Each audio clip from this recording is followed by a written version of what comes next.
go to counseling until, I was like 33. That was the first time that I forgave my father.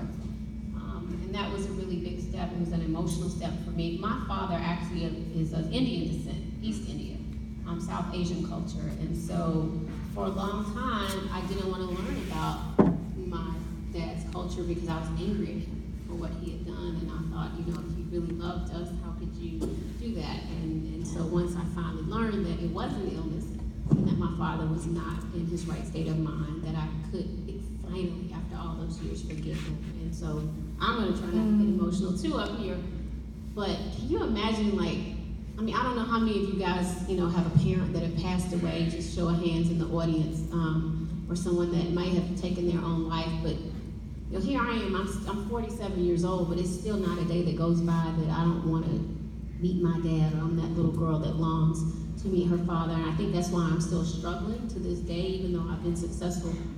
None of that matters, and so I'm excited to say I'm back in therapy, and it's actually working for me. So I figured if I'm going to be out encouraging everyone to take care of themselves, that I need to make sure that I'm doing what I need to do from a self-care perspective. So I'm grateful for my therapist, and I tell people it's kind of like Tinder, you guys, right, left, right, until you find the right person. Sometimes it takes seeing 4 or 5 therapists, which is a true story, until you find the right one. So I'm very happy. Did you, Taboo, go to therapy at all? I do. I'm still in therapy. Because what was it like? What was your experience like? Well, first of all, I was trying to find a group meeting while I was doing chemo to share my experience with other cancer patients. So I went to my first group meeting, and it was a cancer group meeting of 12 women, and I was the only male. Wow. So these women were going in because it's called chemo brain. When you have chemo brain, you are angry, you're irritable, you're frustrated, you're just uncertain. Mm-hmm. And they were going in and, talking about things that I couldn't really relate, because here I am, a man speaking about testicular cancer, when these women were they had the whole platform. So I think I might have said hi, my name is Jimmy Gomez, and I'm a testicular cancer patient, and that was it. Because I didn't get a chance to really build like I wanted to. So I got discouraged from that, so I said to myself, maybe I should go back to my therapist that I had during my my rehabilitation of alcohol and drug abuse. And it helped me, because then I was finding out things about my past, which helped me clear some of my closet. Clean my closet out of the layers and the issues. Yeah, the clutter that I had in here, to be able to focus on the battle that I was embarking on with the fight against cancer.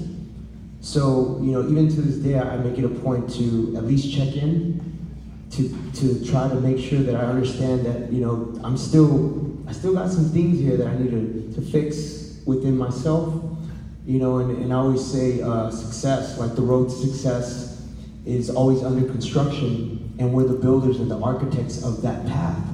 So that's pretty much where I'm at, and I'm still under construction. Good for you. I'd like to kick it back to Yashi. I know that your work touches a lot of young adults and millennials, and that's part of why Rise LA is doing what they're doing to really, touch the young adults and the young community to talk about mental wellness. What are you doing in your personal practice to encourage young people to take care of their mental health? There's so many different things. I know you've been featured in so many publications over the years that I think this generation has so much to say, and they're very into spirituality, and they're very outspoken. I think that you guys it's really important to take the lead and to educate your parents. Yeah, absolutely. Because you guys are fearless. I've been around a lot of young people who are okay with saying, their life story, talking about their trauma. I've done Burbank. I'm trying John Burroughs High School. Anybody familiar? John Burroughs High School in Burbank. They have a poetry on April, National Poetry Month. They do a poetry slam. This is just an example. And these kids are so brilliant, but they're so honest. They're so transparent. They let it all out. And what they talk about with trauma, with their emotions, with their feelings. And they literally have a line of kids that aren't on the list to speak, that in the end want to speak and share their story because their classmates just inspired them. So that's the thing, this fearlessness, this being able to talk about whatever has led to these issues with your emotions, with depression, with sadness. And I think you guys are coming up in a time period where we do have a lot of examples of individuals, influencers that are talking about it. So this is really good. Journaling, I find that a lot of young people love journaling and are really into that. And just staying true to themselves. Kids want to feel like they have a voice. They have a political voice as well. There's a lot happening in the world. They want to make sure that they're able to not live in a time where they're seeing a lot of the confusion. And so that also is stirring up a lot of emotions. And you know, kudos to all the artists, you know, for this wonderful art installation. Look, we gotta give it up. I mean, I was really empowered, inspired and empowered by the work that I saw. And as you know, art is a form of self-expression. And that's the one thing we try to teach around mental health advocacy, is to get young adults and kids being okay to express themselves and to talk about it. I'm gonna go back to, I know I had posed a two-part question, but specifically talk about how the poetry, right, and that self-expression has helped you through this. Poetry was literally the only thing, I always like to say it was the only place in my brain that I liked myself, was when I was writing a poem. I was able, it's like this peace would come over me in those moments, and then I was getting feedback from friends of mine that, wow, this is really good. And I even had a family member, one of my uncles, because I used to be in a group with my sister, we used to sing. And what happened was, I didn't have as much confidence in my vocals as my sister did. And but I was always in the back kind of writing on the lyrics. And I came up really quick, and my uncle told me when I was 16, he's like, you're a writer. And that that did something to me. And from that point on, I started doing, you know, I would write poems, but when the sadness, and this is always what it takes for whatever reason, when the depression and the sadness kicked in, I resorted to the poems. And I started I get emotional when I talk about poetry because it's so honest, it's so raw, it's everything, and it's all I had. Right. Yeah. It's all I had in those moments. And just to be able to now express that stuff, and also to express the hope behind sadness. And I always think about the entertainers, the writers that are writing these amazing songs, and these songs are being played on the air. But the thing is so many of them are the songs that are happening in sadness. Sure. And then when you go out and you tour and you do that, you're kind of reliving those emotions and a lot of that sadness. And I started to realize, you know, it's important to still have that glimmer of hope, because words are physical, you guys. Yeah, they're very powerful. Words are powerful. Yeah. They have a vibration and they create matter. And so it's really important to just try to have that, be honest, say it like it is, but try to have that little light at the end of the tunnel. And that's what it took also for me to be able to continue with spoken word, and then do it in a way that I felt like I was giving something back, something that individuals can feel some hope, even though experiencing a lot of my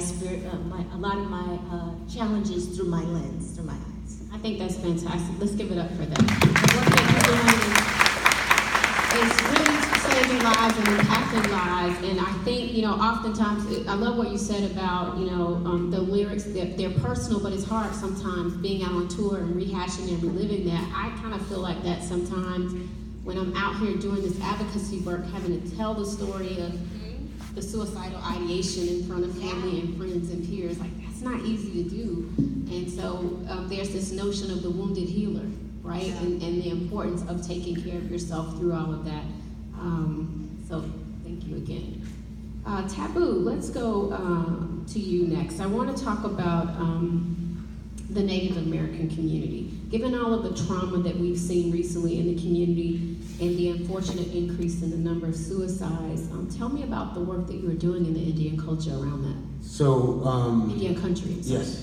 So after my last round of chemo, I started my healing process. And that healing process led me to really tap into my ancestry and to use my platform and my voice to be of service to Indian country in any way that I could. And I think that was because I went through a whole transition of like a life mental transformation of knowing the gift that I had. I didn't know the gift before I got cancer. The gift of life. Life is precious. Life is not for certain. So with that being said, I went to Standing Rock. And when I went to Standing Rock and I stood with my brothers and sisters in solidarity. Where that is and what that is? So Standing Rock, does everybody know about Standing Rock? I'm pretty sure. I mean, yeah, it was actually the youth, the Native youth that started that movement, and big shout out to them because without their stance and their positioning of trying to protect the sacred land, I don't think everybody else would have felt that frequency.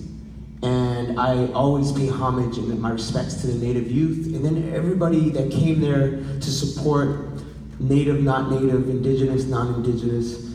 It was a frequency of love, and it showed that, you know, a lot of these tribes have been warring with each other for many of years, and you actually seen tribal members hugging and showing love to each other, and it was peaceful, except for that day when it got all crazy.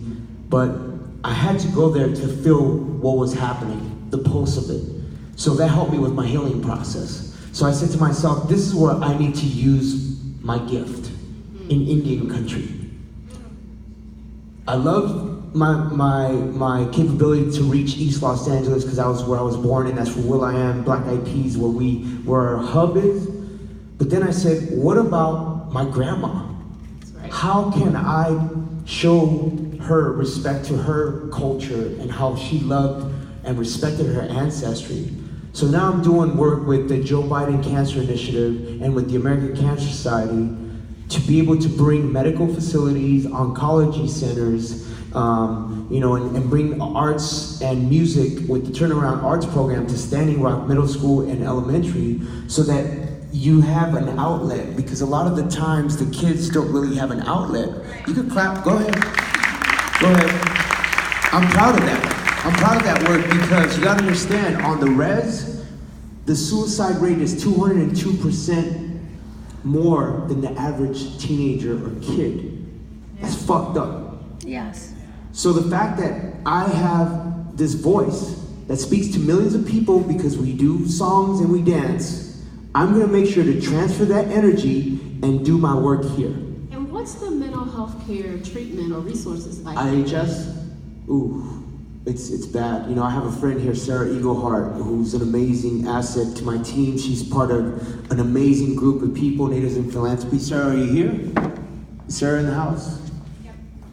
Sarah Eaglehart. She's an amazing advocate, inspirational leader. And she's kind of like been my mentor about how I can position and how I can use the voice to be of service, different events. I actually went to the Capitol Hill to speak to Indian Affairs, and right now, you know, the administration is so fucked up that I couldn't even get a word. They told me that, oh, you know, you're dealing with a bottom of the totem pole situation. And it was very disrespectful, and I felt like, man, I'm here trying to be of service, and they just kind of like, yeah, me. So I said, okay, let me find another route. So I was fortunate enough to get with the Biden Cancer Initiative, and they listened to me. When I say I want to be my main focus is Indian country and the underserved communities. That's my main focus. Give me that lane. So Joe Biden and Dr. Joe Biden, they gave me that lane, right? So now we're doing work so that 2019 comes around, we actually start seeing action. Take problems and have solutions. make sure that you actually fulfill those issues and follow through, and not just talk, not just build awareness, but actually go through, follow through with it.